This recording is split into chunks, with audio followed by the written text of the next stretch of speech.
জোরে মারো, জোরে মারো, মারো। আরেকটা মারো, মারো। মারো মারো মারো, দেখি তুমি কোথা থেকে মারছো, মারো। দেখি মারো না ভাই, আরেকটা মারো, আরেকটা। না না না, একটু দেখি কে মারো, দেখি না।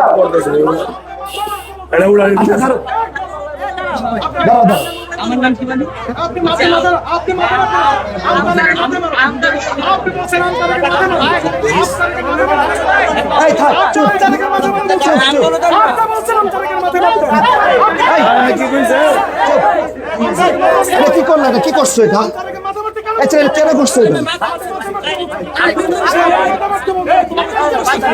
বলো, ঠিক করছো কাজটা, বলো এই কাজটা ঠিক করছো, বলো। এই সবাই চুপ।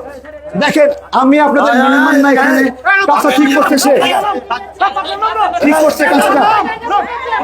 এই না, এই এই গাড়ি থেকে নামাই দেবো। একদম চুপ, কেউ কথা বলবেন না।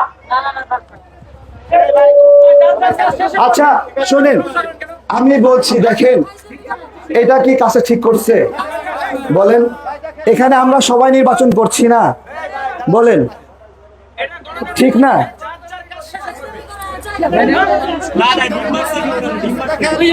শোনেন, আপনাদের বন্ধুদেরকে একটু বললেন, ঠিক আছে এটা ঠিক করেনি, ঠিক আছে একটু সেটাই বললেন, একটু আপনাদের বন্ধুদের বললেন, ঠিক আছে? আমি জানি, চিনি এই ছেলেকে, চিনি চিনি, জাস্ট আমি বলছি না কে, আমি কোনো মার্কা উল্লেখ করে বলছি না, জাস্ট চুপ থাকেন, আমি জানি, আমি চিনি একে, জাস্ট আপনারা যে বলি এদেরকে বলবেন, ঠিক না এগুলা, এগুলো ঠিক না, ঠিক আছে? না না, সমস্যা নেই। আচ্ছা, আমি দুঃখ প্রকাশ করছি এখানে, দাঁড়ান, দাঁড়ান।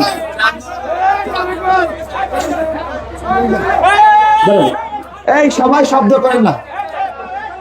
ঢাকা 12 আসনে আমি প্রচারণায় আসছি, এখানে আমাদের বন্ধুরা তারা আমার গায়ে ডিম মারছে, তা সমস্যা নাই, আমি বলছি আরো মারো ভাই, ভাই এখানে দোকান আছে, কেনেন, দোকানের বিক্রি হবে, চলে যাবেন না ভাই, কয়টা মাইরে যান ভাই প্লিজ।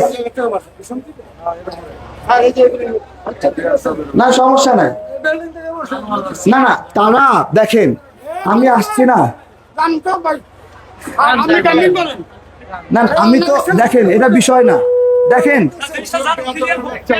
শোনেন, এই একটু দাঁড়ান, গাড়ি দাঁড়ান, ব্রেক করেন, শোনেন, এই যে আমি তারেক, জুলাই গণ-অভ্যুত্থানে জান বাজি রেখে লড়াই করছি, এবং আমি বলছি শুধু এখন না, যারা আমাকে ডিম মারছে না, লুকায় ছিল, কথা বলেনি কোনোদিন, আওয়ামী লীগ ছিল তাদের পরিচয়, হঠাৎ করে পাল্টায় ফেলছে, আমাকে সহ্য হচ্ছে না, আমার কথা আসো ডিবেট করি, আমাকে জিজ্ঞাসা করো তোমার কোনো বিষয়ে আপত্তি থাকলে, কথা বলি, কিন্তু এইভাবে আক্রমণ করা, জায়গায় জায়গায় হ্যারাসমেন্ট করা, এইটা মানুষের মধ্যে পড়ে না।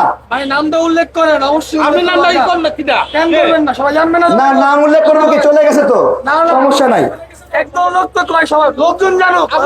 শোনেন, আমি তারপরেও বলি, আমাদের দাঁড়িপাল্লার বাইরে থাকলে ভালো হতো, চলে গেল তো। দেখেন, প্রথমে তারা ডিমটা মারছে, সঙ্গে সঙ্গে পুরো গ্রুপ মিলে হাজির হয়ে গেছে, কিন্তু এই যে আপনারা এতগুলো মানুষ দাঁড়াইছেন, এই জন্য ভয়ে কিছু বলে নাই, বুঝছেন? পরপর দফায় দফায় 3 বার হামলা করছে, ঠিক আছে? না না, একটা উপর থেকে, একটা সাইড থেকে মারছে, আমি দেখছি, ওরা মোটামুটি ওই মোড় থেকে ধরছে, বুঝছেন? মোড় থেকে ধরছে। আমি একটা কথা বলি ভাই, আমি আম ব্যবসা করি, আমাকে এই জন্য অনেকে ট্রোল করে, আম তারেক বিভিন্ন কিছু বলে, আমি এটাকে মাইন্ড করি না, যে বলতেছে বলুক। আচ্ছা, এই রাজনৈতিক জীবনে 18 সালের পর থেকে এই যে এতবার জেল খাটছি, গুমের শিকার হয়েছি, রিমান্ডে পুরা শরীর কালো হয়ে গেছে, আমি আপনাদেরকে বলছি, আপনারা এই এলাকায় কখনো দেখছেন কোনো ব্যবসায়ীর কাছে চান্দা চাওয়া, ঝামেলা করা, টাকা চাওয়া, এগুলো করছি কখনো? কোনো নামগন্ধ দেখছেন?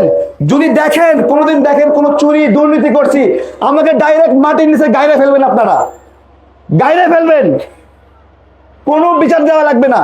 কখনো যদি এই দুর্নীতি করি, আমরা ভাই কষ্ট করি। আজকে যেই জামাতের ভাইরা ডিম মারছে, আমি বলতেছি ওরা যখন গর্তে ছিল কথা বলতে পারতো না, আমি ওদের জন্য কথা বলছি। এই আমি বলছি, এখন বলি না কেন? এখন কেন বলি না? যেদিন রিপোর্টার সিনিতে দুইজন মুক্তিযোদ্ধাকে কলার ধরে টাইনে মাটিতে ফেলে লাথি মারছে, সেদিন থেকে আমি আর বলি না। ঠিক সম্ভব না আমার এই সাপোর্ট করা। আমার মুক্তিযোদ্ধারা এখনো বেঁচে আছে, তাদেরকে অসম্মান করবে। দেখেন বিএনপির ভাইদেরকে বলি, ভালো করে শুনবেন। এতদিন চুপ ছিলেন, যেদিন শহীদ জিয়াউর রহমানের স্বাধীনতা ঘোষণা নিয়ে কটূক্তি করছে, সেদিন নাকে পানি ঢুকছে, কানে পানি ঢুকছে, যে হ্যাঁ, যে কোন জায়গায় আঘাত করতেছে। সবার কাছে ক্ষমা চাই আমি, আমার কোনো আচরণে কষ্ট পেলে। ভালো থাকবেন সবাই, আমার বড় ভাই বড় বোনেরা, দোয়া চাই সবার।